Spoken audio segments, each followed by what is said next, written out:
श्री पितृश्राद्धस्तोत्रम्।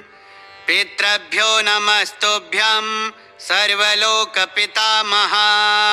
श्राद्धकाले विशेषेण तुष्टिं दत्तु ममार्चनात्।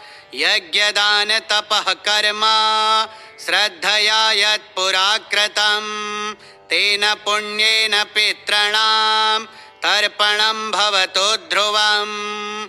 गंगा यमुना तीरस्थाः सरित स्वर्ग समाश्रयाः श्राद्ध सेवाभिरताः सर्वे मम पितरः सुखम्।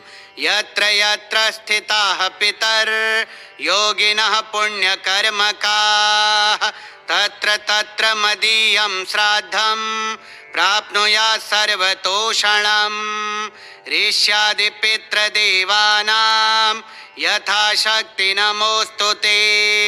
श्राद्धकर्मेण सर्वेषां तृप्तिर्भवतु शाश्वती।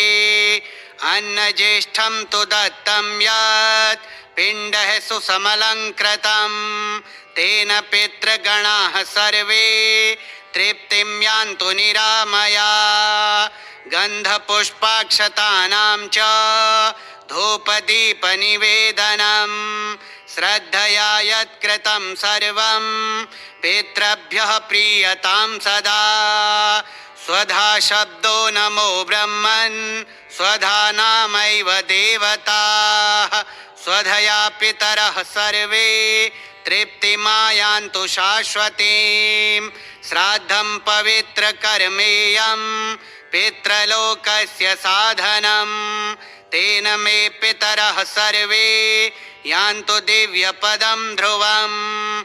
अन्नं जलं च पुष्पाणि धूपदीपं च यत्कृतं श्रद्धया समर्पितं सर्वं पितॄणां प्रीयतां ध्रुवम्। यत्किञ्चिदपि मे दत्तं श्रद्धया परिपालितं तेन पितृगणाः सर्वे यान्तु स्वर्गपदं सुखम्। श्राद्धकाले य एतद्वै स्तोत्रं भक्त्या पठेन्नरः पितृसन्तोषसिद्ध्यर्थं लभते पुण्यसञ्चयम्।